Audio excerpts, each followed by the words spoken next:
Hi everyone, it's time for another rock slabbing video, and this time I have 6 rocks for us to look at. The first one is a brecciated something or other. I don't know what this is, but I found it in Lake Huron and I thought it was really cool, so here's what it looks like wet. The back isn't quite as cool. It's more solid back there, but this side's really neat with the white in between. This one's from Lake Superior. It's a similar looking rock. Or just red and white, but the other one has some darker colors in it. And then we have a couple pieces of unakite. A lot of white veins in this one, so that looks like this. This one does have a large crack running through it, so I'm going to try to cut along the crack if I can. Do the best to cut as close as I can, then do all the other cuts parallel to the crack, so it's not going right through the middle of my slabs. Here's another piece of unakite. Actually, I don't know if there's any red in here. This is just epidote, I guess, but it's got some nice veins in it, so that should look good. And a puddingstone, which you guys see me pick up a lot of these, but I've only slabbed one, I think, and I have a lot slabbed, but I've only slabbed one in video. So this is the best end of it. This end's not quite as good. That should look good. And then this one, I think, is jasper and hematite. Kind of a banded iron formation, except it's not actually banded, it's more, I don't know, not banded, kind of globs of jasper, and I think this is hematite. It might just be a different color jasper, I'm not really sure. So those go in the saw, and when we're done, I'll give you a look at what they look like. It's cold out now, it's December, so I'm not going to be taking you outside and showing you the slabs, so I'm just going to run out there in the cold and take care of that, and then you'll just get to see them at the end. Alright, so I'm partway through cutting these, and I just thought I'd show this because I've had some questions about it in the past, so I may as well just answer them here and not have to answer them all in the comments. What I do here is I clamp this in my saw. The saw has a clamp that pushes down on it like this, and it holds it this way. So you got to get a fair amount of the rock in the saw in order to get a good grip on it. And then I can only get sometimes a couple slices off. It depends on the rock, but sometimes only one slice off the rock. And then I have to take it out of the vise and adjust it some other way. So what I do, since I've got a flat surface, I glue on a piece of 2x4, and you can see I've got all these rocks I'm going to show in this video. These were dry last night, they were glued last night, so I can take the clamps off. But I just clamp them like that, let them dry overnight, and they're ready to go in the morning.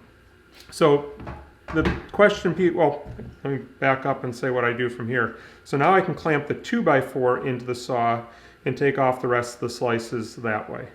The big question that I get is what kind of glue do I use? So on this batch, and actually for quite a while now, I've been using this bottle of glue. It's just Elmer's wood glue. And on the back of this, I just read the back and it says not to use it outside. So this is not a waterproof glue. I've also used this Titebond. This is Titebond 2. I think the Titebond 1 would probably work okay also.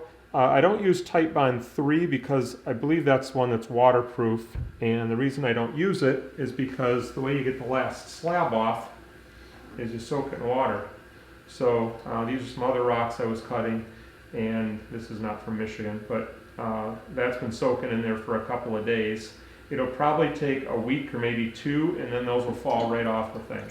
So these last slabs, that one actually looks pretty straight. That one I might be able to use, but a lot of times they're kind of wedge-shaped at the end because you never get them in the saw quite right. These actually all look pretty good. But sometimes they're thin, or like I said, they're thicker on one end than the other. So these usually end up getting broken up and put into my tumbler. So that's how you get them off at the end. So just wood glue and soak them for a week or 2 and they fall off the 2x4. And then to use the 2x4s again, sometimes I just throw them away. Like this little one, this will just get thrown away. That's big enough that it'll all be soaked in oil, and I'm afraid that the glue won't stick to the oil. So I just cut about a 1/4 inch off the end and I glue it on again, and I've never had one of these fall off.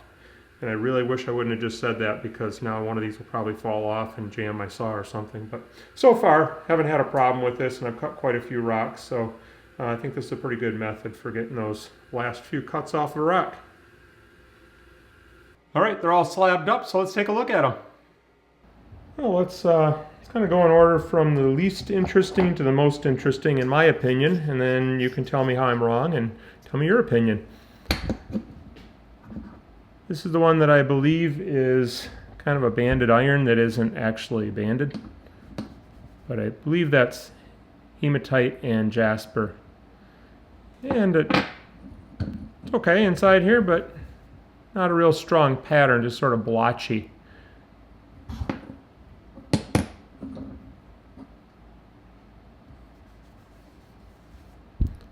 So I think you get the idea. It doesn't change a whole lot on the way through the rest of the rock. So let's take a look at the next one.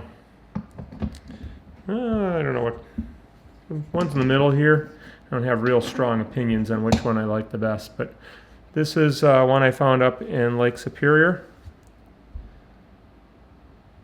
And I guess you'd call that brecciated.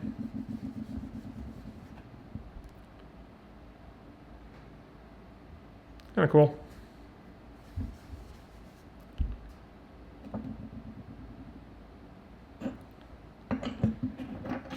All right, next up, let's do the other brecciated one that's from Lake Huron. So this had a lot of white on one end and it was darker on the other end, if you remember.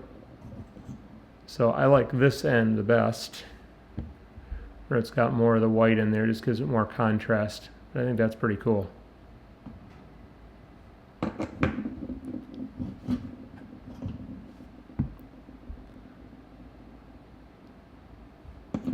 And then it starts to get darker where it's still neat, but it just doesn't have that same contrast it did on the other end of the rock.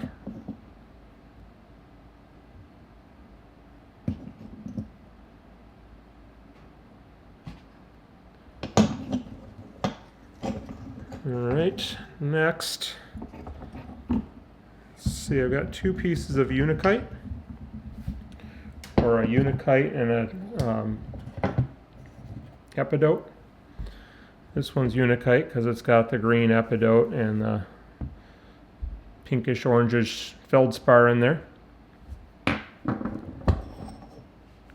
Nice little vein of quartz going through there too. I just love unakite.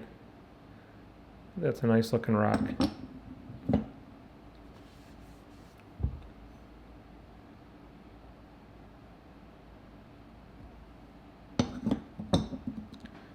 And I guess we don't have to look at every one of them. They all kind of look like this.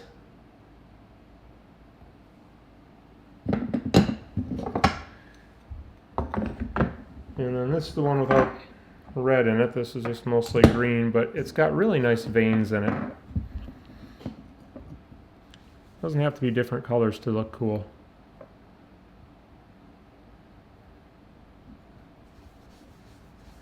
I love that color of green too. We might look at all of these just because I want to look at them again.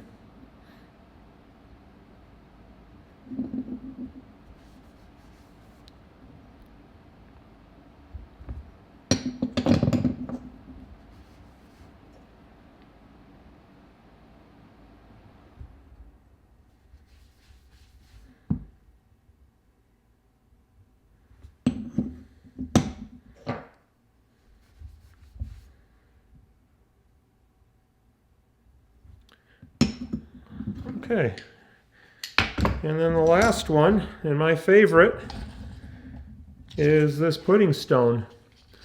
So this looked like a pretty good puddingstone to me, but you never really know what's going to be inside one of these until you open it up. I mean, if it looks plain all the way around the outside, it's probably going to be plain in the middle, and if it looks pretty good on the outside, it's probably going to be pretty good in the middle.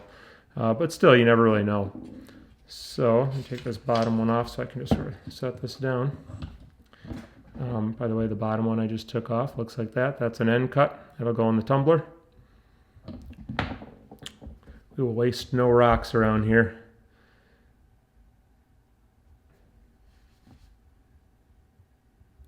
So with pudding stones, the redder the better, and that's pretty red. So I'll probably make some pendants with these, make these into cabochons. And I plan to make a video showing that, so come back and check that out later. No promises when that's going to be done. I got a few other things planned before that, but sometime this winter I will make a video about doing something else with this. Isn't that great?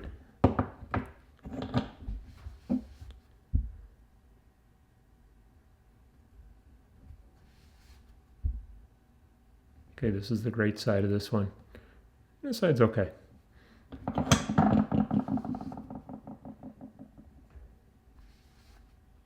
It's not quite as good. A good spot right in here. A little green in there. I don't see very many green in them. I've seen pictures of people with green in their pudding stones, but I don't usually find much green. So, kind of excited about a little bit being right there. And here's the last piece. That was fun. So, I will make a link to other videos where I've picked these up, and probably make a link to another slabbing video. So if you like watching the slabs, you can see more of that. So check those out, and I'll see you in the next video.